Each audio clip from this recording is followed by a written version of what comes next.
খুব সকাল সকাল উঠে কুসুনা ভাবলো যে একটু আজকে বই পড়তে বসবে। তো দেখো ব্যাগটা নিয়েও এসেছিল মেয়ে আমার, কিন্তু কি ঘুম এসে গেল। তো ঘুম এসেছে আমি বুঝতে পারলাম, সেই জন্য একটু কাঁথাটা মিলে ওকে শুইয়ে দিলাম। আর ওর পাশে বসে আমি এর পবিত্র বাইবেলটা পড়লাম আর ভজন তো করলাম, আর তার আগে প্রার্থনা করা হয়ে গেছিল। আর কুসুনা তো চুপচাপ বসে থাকে, খুব ভালো লাগে ওর শুনতে। তখন কিন্তু ও ঘুমায়নি, তারপর ও উঠে বসলো। তো বসে আমার পাশে বসে আমি কি করছি সেটা কিন্তু দেখছিল, শুনছিল।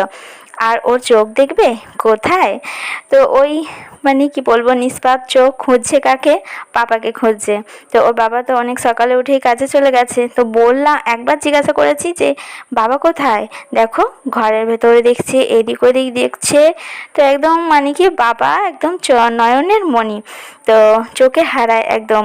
সেই জন্য একবার বললে না এদিক ওদিক বাইরের দিকে তাকায়, ঘরের ভেতরে দেখে, মানে সব দিকে তাকানো হয়ে যায়। তো ও ও তারপর ঘুমিয়ে পড়েছিল। ঘুমানোর পর আমি জামা কাপড়গুলো একটু ভিজিয়ে দিই। জামা কাপড় বলতে কুশনারি অনেক কিছু, প্যান্ট কাঁথা আজকে পরেছে। আর মা তো খুব সকাল সকাল যে কলে জল এসেছিল সেটা তুলে রেখেছিল, তো সেই জল দিয়েই একটু ধোয়াধুয়ি করে নিলাম। আর কুসুনা তারপর উঠে পড়েছিল। তারপর আর তখন জামা কাপড়গুলো মেলা হয়নি। আগে তো মেয়ে, তারপরে তো অন্য কাজ। তো আগে কিন্তু মেয়ের খেয়াল রাখতে হবে, তারপর অন্য সংসারের কাজ আমি করি সাধারণত, মানে বেশিরভাগ টাইমটা আমি এটাই করে থাকি। তো মেয়েকে আগে এসে খাইয়ে দিলাম, মুড়ি আলু দিয়ে মাখালাম, মেখে ওকে নিয়ে বসে খাইয়ে দিলাম। দেখো কত খুশি, একটু ঘুমটা হয়েছিল, আর একটু ঘুমালে ভালো লাগতো, ওর শরীরটা মানে ভালো লাগতো। খুব ভোরে উঠেছে তো, তো সেই জন্যই। তো যাই হোক, নিয়ে বসলাম। দেখো আজকে কিন্তু গোল গোল করে সেভ করে দিচ্ছিলাম মুড়িতে। প্রথমটা দিইনি, প্রথমে দেখো হাতে রেখেছি, ওকে বলছি তুমি নাও। ও ভেবেছে কি মা আমাকে বলছে এখান থেকে আমাকে মুখ দিয়ে খেতে হবে। তো দেখো নিজেই কিন্তু মুখটা নামিয়ে নিয়ে খেয়ে নিল। তারপর যখন আরও ভালোভাবে বললাম যে হাতে করে নাও, হাতে করে নাও, ওকে একটা কথা বারবার বলতে হয়, তাহলে ও বুঝতে পারে। তো বারবার বললাম, নাও তুমি নিজে খাও, হাতে করে নাও, হাতে করে নাও। আর কি যে কাজটা করে নেবে তার সঙ্গে সঙ্গে আমি বলি যে হ্যাঁ খুব ভালো হয়েছে, খুব ভালো হয়েছে, এইভাবে করো, এইভাবে করো। ও আরও বেশি উৎসাহ পায়, আর সেই কাজটা আবার পুনরায় বারবার করে থাকে। তো এইভাবে মেয়েকে তো উৎসাহ দিই সব সময়, সর্বদা। মানে ও একটু ভালো করলে আমি আরও দ্বিগুণ ভালো বলি, কারণ দেখি ও অনেকটা চেষ্টা করে সেটা যাতে আরও ভালো হয়। তো মেয়ে তো আজকে হাতে করে কিন্তু অনেকটা খেয়েছে, অনেক দিন পর হাতে করে খেলো। তারপর জামা কাপড়গুলো তো কাচা হয়েছে কিন্তু মেলা হয়নি। তো ওকে একটু টিভিটা চালিয়ে দিয়ে ঘরটা একটু বন্ধ করে রেখে গেলাম। না বন্দি বলে এটা ভেবো না, এটা করলাম কারণ ওকে সেফটি রাখার জন্য। যদি আমি নিচে রেখে যাই, ও বুঝতে পারবে যে মা ছাদে গেছে, তাহলে না ও সিঁড়ি থেকে উঠতে চাইবে। তো সেই জন্যই আমি মানে বেশিরভাগই চেষ্টা করি যে ওকে একটু সেফটি করে রাখার, মানে ওর যাতে ক্ষতি না হয়। তো জামা কাপড়গুলো ছাদে গিয়ে মেলে দিলাম। আর মেয়েকে কিন্তু অনেকক্ষণ যদি বন্দি রাখি না, মানে বন্দি বলতে ওই গেটটা বন্ধ করে রাখি, ও কিন্তু এখন রেগে যায়। আগে তো কিছুই করতো না, চুপচাপ মানে কি হাদার মতো থাকতো। এখন কিন্তু ও দরজায় ধাক্কা দেয়, মানে যতক্ষণ না খুলি দরজাতে ধাক্কা দিয়ে যায়। তো এটাও একটা আমার খুব মানে আনন্দের কথা যে মেয়ে বুঝতে পেরেছে যে আমাকে দরজা খুলে দাও, আমি বাইরে বেরোবো, আমি বাইরে যাব। তো বলতে পারে না, কিন্তু ইশারায় তো বুঝিয়ে দিচ্ছে, বলো এর থেকে আনন্দের আর কিছু আছে? দেখো তালাটা লাগিয়ে দিলাম, কারণ রোদ্দুরের মধ্যে মেয়ে বারবার শুধু বাইরে চলে যাচ্ছে। আর বাইরে এখন একটু সমস্যা আছে, মানে বেরোতে দিলে। তো আবার এসে একটু জল খাইয়ে দিলাম। তো এই গরমের মধ্যে জলটা খুব ঘন ঘন খাইয়ে দিই। ও তো আর নিজে বুঝে বলবে না যে জল খাবো। তো তারপর একটু মা মেয়ের আদর আদর। তো মেয়ে তো আমাকে কত হাম্পি দিল, দেখো একদম আদরে ভরিয়ে দিল। আর মেয়ে কিন্তু এখন খুব সুন্দর জলটা খেয়ে নেয়। আগে জল একদম খেতে চাইতো না, কত জোর মানে জোর করে একদম জল টল খাওয়াতে হতো। অনেক সময় কি চিপিতে করেও জল খাইয়েছে, মানে 1 ফোঁটা 2 ফোঁটা করে। আর দেখো মেয়ে বাইরে যেতে পারছে না, কি কষ্ট কি কষ্ট, মেয়ের আমার আজকে খুব কষ্ট হচ্ছে। তো তালাটা লাগিয়ে রাখলে না ও খুলতে পারে না, কিন্তু এমনি যদি লকটা লাগিয়ে রাখি তাহলে লকটা খুলতে পেরে যায়। তো আমার হাত ধরে বারবার বলছে মা খুলে দাও, খুলে দাও, মানে ইশারায় বুঝিয়ে দিচ্ছে। তোমরাও নিশ্চয়ই বুঝতে পারছো, কিন্তু আমার তো খুব কষ্ট হচ্ছে। কিছু তো করার নেই না, মানে যেতে দেওয়া যাবেই না, অনেক বড় সমস্যা আছে, মানে অসুবিধা আছে যেতে দিলে। তো মেয়ে তো সারাদিন আজকে ঘরের মধ্যে, আর আজকে আমি সারাদিন মেয়ের সাথে টাইম দিচ্ছি, মানে কাজগুলো মোটামুটি হয়ে গেছে। সারাদিন ওকে নিয়ে ওই একটু বই নিয়ে বসছি, একটু খেলা করছি, একটু টিভি দেখছি, ওই করছি আর কি। আর মেয়ে তো এ ঘর ও ঘর দুয়ার এই করছে, আর সারাক্ষণ এদিক ওদিক করে আমাকে টানাটানি করছে। তো দেখো জেঠিমাদের বাড়ি হচ্ছে, তো তো গর্ত করা হয়েছে, কি করে মেয়েকে যেতে দিই বলো? তো সেই জন্য ওকে যেতে দিচ্ছি না। আশা করি তোমরা সবাই সুস্থ আছো, ভালো আছো।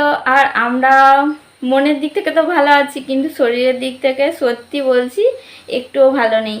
কারণ এত গরম, তো গরমে খুব কষ্ট হচ্ছে। আর কুহুসোনা সকাল থেকে খুব কষ্ট হচ্ছে, ওরকে মানে দেখতে পাচ্ছি না, আর ওর কষ্টটা ও তো বলতে পারছে না। তো তো ওর মনের ভেতরে খুব কষ্ট হচ্ছে, কারণ হলো ও ঘরের মধ্যে বন্দি আছে। তো ভিডিওতে তো শেয়ার করলাম, দেখলে সারাদিন ঘরের মধ্যে ও আছে। ও জেঠিমাদের বাড়ি যেতে পারছে না, মানে ওর বড় ঠাম্মি হয় ওটা, তো ঠাম্মিদের বাড়ি যেতে পারছে না। একদম রাস্তা তো গার্ড হয়ে গেছে, আর ও তো দিনে কতবার যে যাওয়া আসা করে তার তো ঠিক নেই, মানে গুনে শেষ করতে পারবো না। নিজে নিজেই যায়, আবার নিজে থেকেই চলে আসে, মানে ওর ইচ্ছা মতো ও ওই এখন পেরেছে, এখন ইচ্ছা মতো চলে যায় ওদের বাড়িতে, আবার চলেও আসে। তো এটাও কিন্তু সত্যি, মানে এক সময় ভেবেছিলাম যে আমার মেয়েকে যেতে পারবে পাশের বাড়িতে, ওই ঠাম্মিদের বাড়িতে যেতে পারবে। তো ওর বাবা খুব মানে কি, ওই রাস্তাটা তো সবাই জানে যে কে করেছে। তো ওই জেঠিমাদের বাড়ি যাওয়ার যে রাস্তাটা আমাদের ঘরে থেকে, তো ওর বাবাই কিন্তু ইট মানে পেতে মাটি দিয়ে সমান করেছিল। তো ওর জন্যই করেছিল। ও কিন্তু তখন কিন্তু ভালো করে হাঁটতে পারতো, কিন্তু ভালো করে চলতে পারতো না, মানে ঠোকর খেত, তো পা তো তুলতে পারতো না সেরকম, তো পড়ে যেত বারবার। তারপর আস্তে আস্তে যেতে যেতে যেতে যেতে এখন তো পড়লাম, যেটা দিনে কতবার যায় তার ঠিক নেই। তো আজকে খুব কুহুসোনার কষ্ট হচ্ছে। ও ঠাম্মির সাথে একটু বাদাম টুক ছিল, বসেছিল, ওকে স্নান করিয়ে দিয়েছি, আমারও স্নান হয়ে গেছে। তো এখন তো 11:30 বাজে, এই একটু পরে ওকে খাওয়াবো আর ঘুম পাড়ানোর চেষ্টা করব, দেখি ঘুমায়। যদি ঘুমিয়ে পড়ে তাহলে অনেকটা মানে ওর ভালো লাগবে, ঘুমিয়ে পড়লে সময়টাও কেটে যাবে আর শরীরটাও একটু ভালো থাকবে। আর খুব ভোর ভোর উঠেছিল, তো তো সকালে একদম একটুখানি ঘুমিয়েছিল।